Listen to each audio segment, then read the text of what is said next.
උදේ ඉඳන් ළමයා අඬනවා. කිරි ටිකක් දීලා නලවන්න දන්නේ නැහැ මේ ගෑණි. අනේ මන්ද දුවේ. ඔකට කියන්නේ කාලකන්නිකම කියලා. මට කතාව නම් කොහමද? ළමයා හම්බුන ගමන් ජිම් ගිහින් ඇඟ අඩු කරගන්න. පොඩ්ඩක් හිටපන් කො අයියා ගෙදර නැති වෙනකම්. මම ඕකිට දෙකක් කතා කරන්න. ඒක නම් ඇත්තම. අයියා කොහොමද ගෑණිගේ පැත්තරන් අපිටනේ කියවන්නේ. අයියාගේ කොන්ද පණ නැහැ.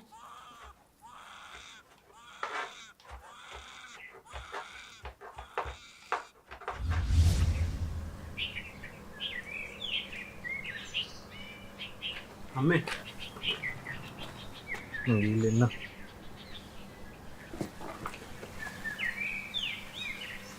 පරිස්සමෙන් ගිහිල්ලා ඉන්න පුතේ.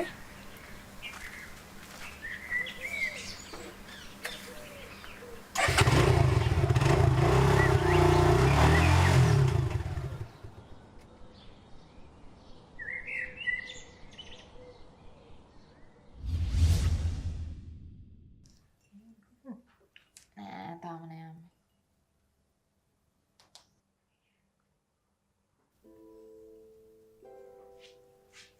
ඈ බං කෙල්ලේ.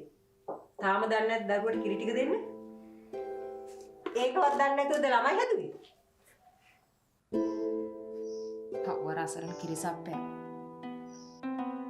මං කිව්වනේ දුවේ අයියා මේ මගුල කරගන්නකොටම මේක නම් හරියන මගුලක් නෙමෙයි කියලා. දැන් පේනවනේ වෙලා තියෙන දේ.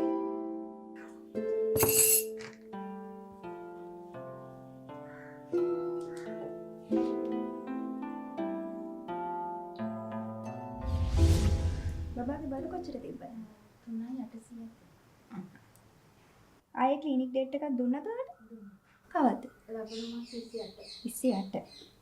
මිසීට කියන්න මිසි මේ වගේ අම්මා කෙනෙක් මගේ මුළු හත්මුතු පරම්පරාවේවත් දැකලා නැහැ. හරියට කිරි ටිකවත් දී ගන්න දන්නේ නැහැ නේ ළමයට. කියලා වැඩක් නෑ මිසි. කෙල්ලෙක් වෙලා මටත් ලැජ්ජයි මෙයාගේ වැඩ දැක්කම. අයි දැන් මොකද්ද ප්‍රශ්නේ? මේ අම්මගේ මේ පළවෙනි බබානේ. ඕක ඉතින් සාමාන්‍යයි. අද මං ගෙවල් 3කටම ගියා. ඒ ගෙවල් 3ේම අලුත් අම්මලට කිරි දෙන විදිය කියලා දීලා. ඔයා බය වෙන්න ඕනේ නෑ. ඔයාට මොකක් හරි ප්‍රශ්නයක් තියෙනවා නම් මට කෝල් කරන්නකෝ. හරිද? අනිත් එක ඔයා. අම්මා නම් කමක් නෑ කියමුකෝ. ඔයා තරුණ ගෑන් ළමෙක් නේ. මීට වඩා ලෝක දේවල් ගැන අප්ඩේට් වෙලා ඉන්නේ. ඒ යතින් බැලුවම ඔගේ හස්බන්ඩ් නම් නියම පිරිමි.